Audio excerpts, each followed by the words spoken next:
I got up around noon today because I stayed up until around 5:30 in the morning, I would say.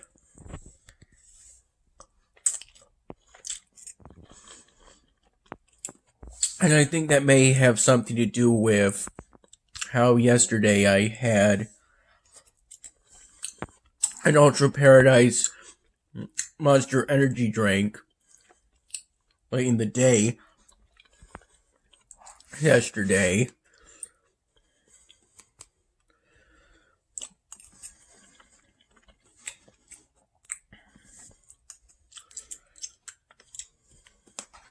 Dad called me not too long ago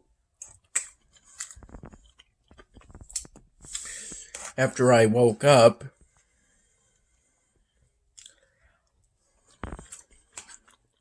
shortly after I woke up to let me know that there was a cup of coffee and sandwiches for me in the fridge. Oh, there were two of them, but they were smaller than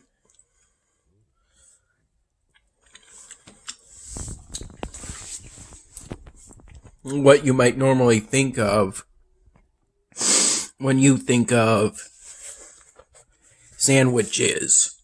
Because they didn't have the typical sandwich bread.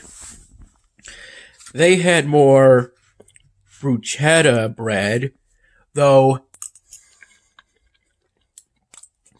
I think it was softer than actual bruschetta.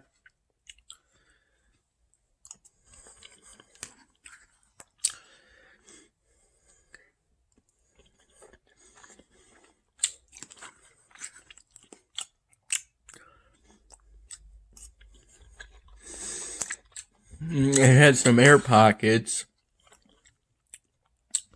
despite the roughness at some point. So it was kind of like Swiss bread, though. Obviously, it didn't have holes that went all the way through like you would find on Swiss cheese.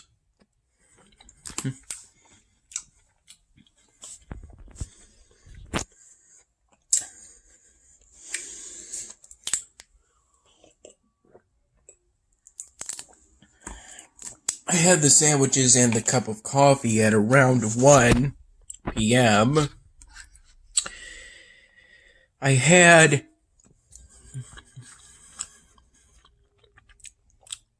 the soup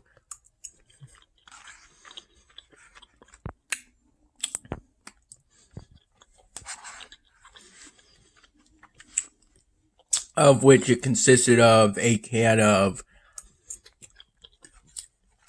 what was practically a can of Italian wedding soup, but Progresso didn't call it Italian wedding soup. It called it chickria. I have no idea if there's any differences between chickria and Italian wedding soup, but I found the two soups to be very close to each other. I had that soup along with one of these at around 3 p.m.-ish. And then I had a bowl of granola cereal with raisins and milk added, along with a Monster Ultra Paradise energy drink at around 4:45 p.m. or shortly before the 5 p.m. Senate meeting today. in which we discussed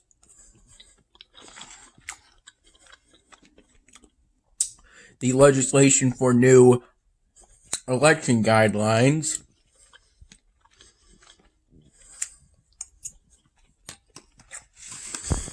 which made changes such as you can now only run for one position at the same time, so that position may most likely be senator for BSG.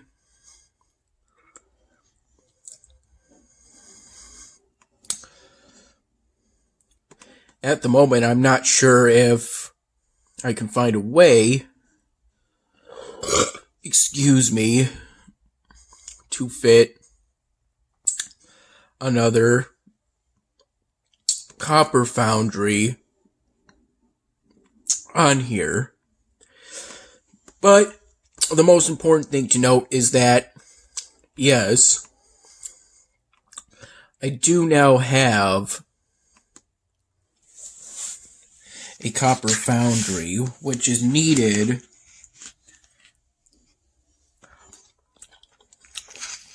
for at least some of the later Dwarves chapter research upgrades.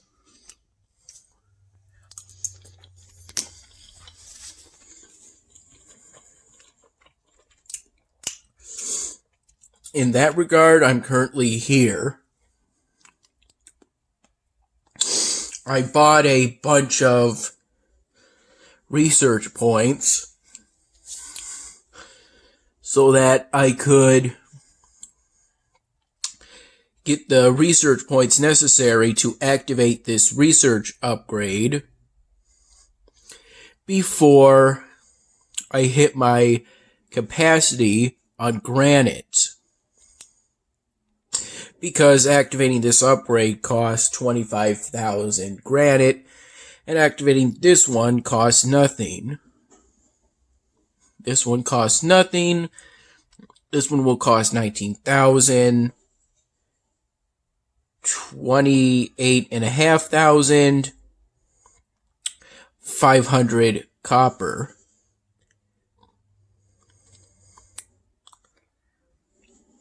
I'm pretty sure at some point I'm going to have to make space so that I can upgrade the Dwarven Portal. But in order to upgrade the Dwarven Portal, I'm going to need some copper.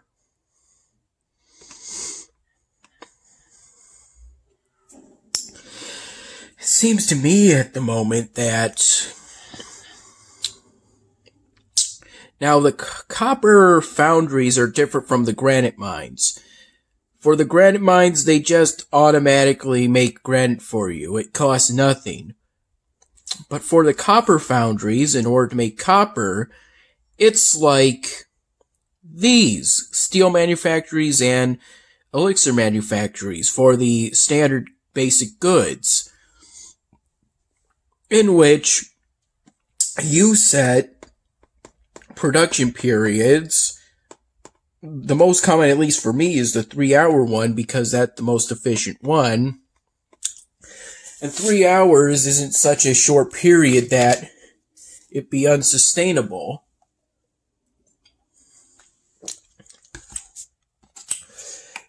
If you were to follow an Uberman nap schedule, you could theoretically keep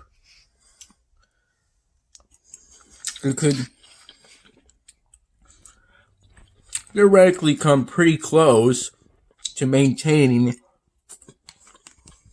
a 5-hour production periods non-stop. But I don't think you'd be able to do that for 1-hour production periods, and definitely not for 15 or even 5-minute production periods.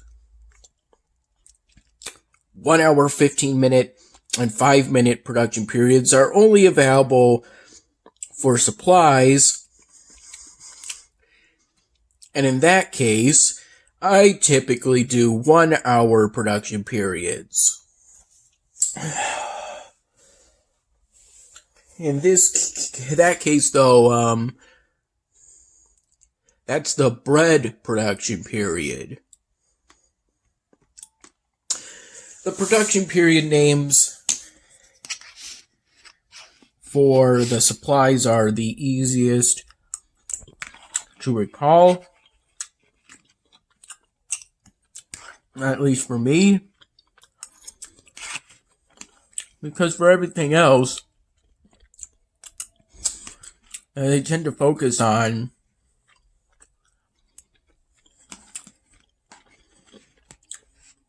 items that consist of the material they manufacture.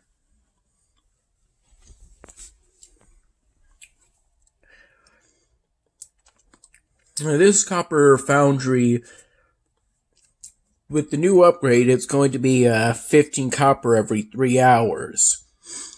Though that's theoretical. I would have to be perfect with the production periods. Something I don't think is possible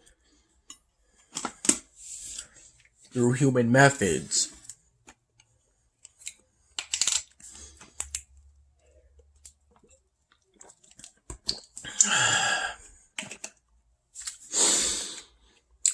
I've been trying to experiment with playing more of the game modes on Bloons Tower Defense 6 ever since I got that Monkey Knowledge upgrade that increases how much monkey money you get from game wins on any difficulty or game mode by 10%. So in that sort of sense, I can now safely experiment without giving up potential monkey money I could have earned. And of course, the harder difficulties seem to award more experience, so I can level up faster and thus fill out the Monkey Knowledge upgrade tree faster.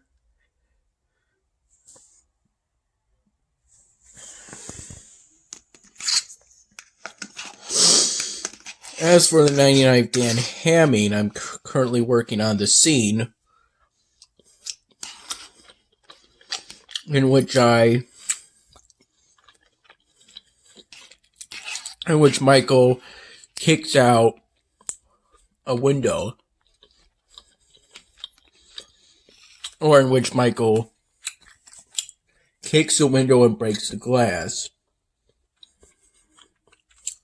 in order to set off the store alarm to get help for his Uber driver.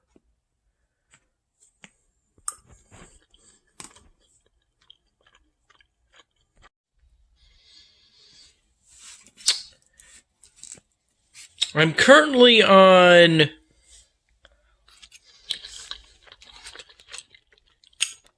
a magic type monkeys only game mode, which is a branch of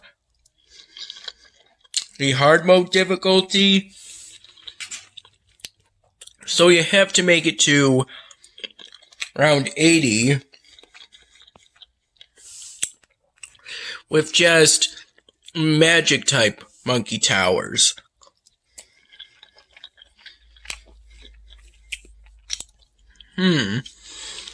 Now, I know that the ninja monkey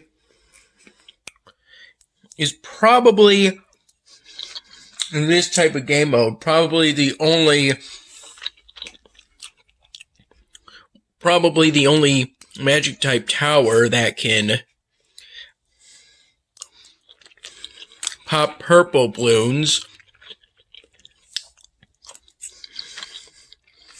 without upgrades.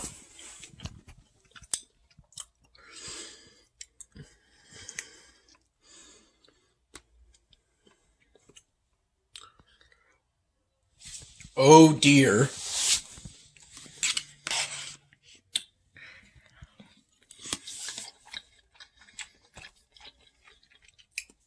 turns out I just had to refresh my internet. I also know that a wizard monkey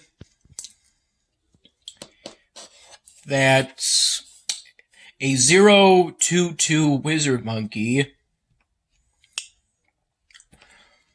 is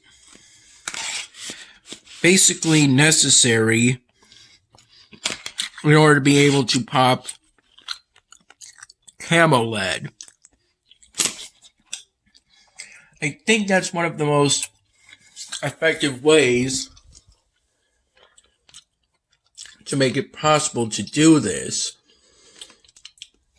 And that goes for just about any game mode, not just the one I'm currently on, Magic only.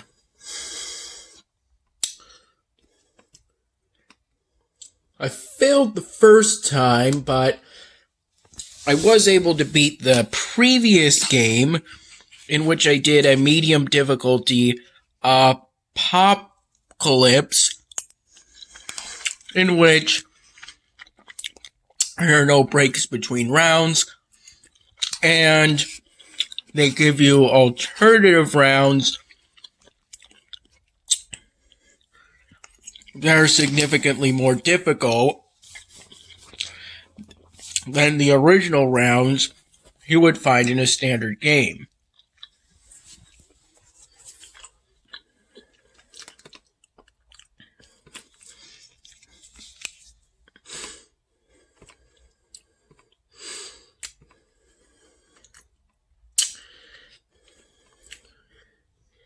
As for the 99th Dan Hamming, I'm currently, for the scene in which the glass breaks,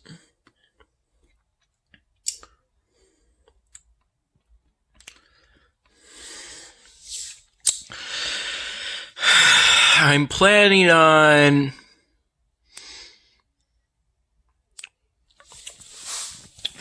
putting on some props to cover the posters and the window.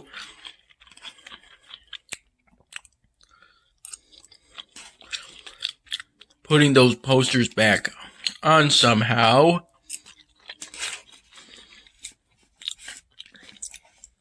And then somewhere I'll put on,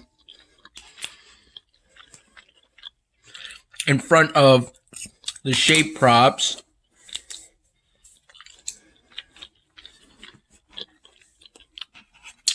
but behind the posters, a snipping tool freeform drawing of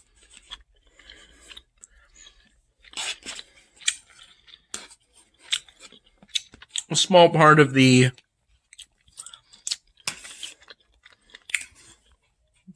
inside shop template in order to give the impression of the store window being broken.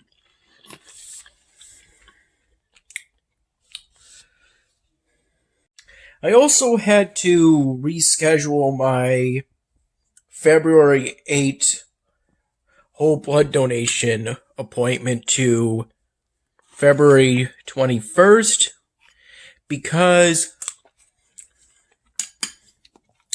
even though on the 8th of February I only have one class and it's online, it's from 12:20 p.m. to 1:10 p.m. And so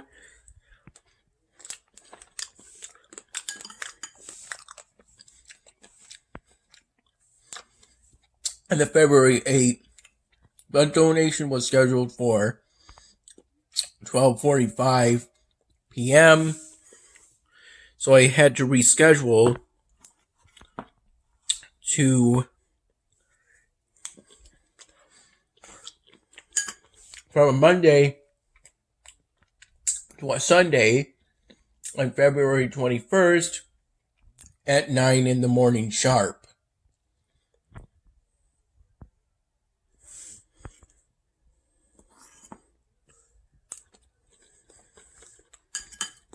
And I'm still trying on that magic only game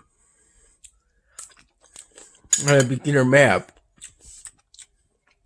I ran out of lives and had to restart on round 78 out of 80. But I'm trying again. I think that Master Alchemist with the Shrink Potion is one of the most effective Tower Path combinations you can have for battling the legions of Moab class Bloons you face as you near the end of the non-free play part of the game.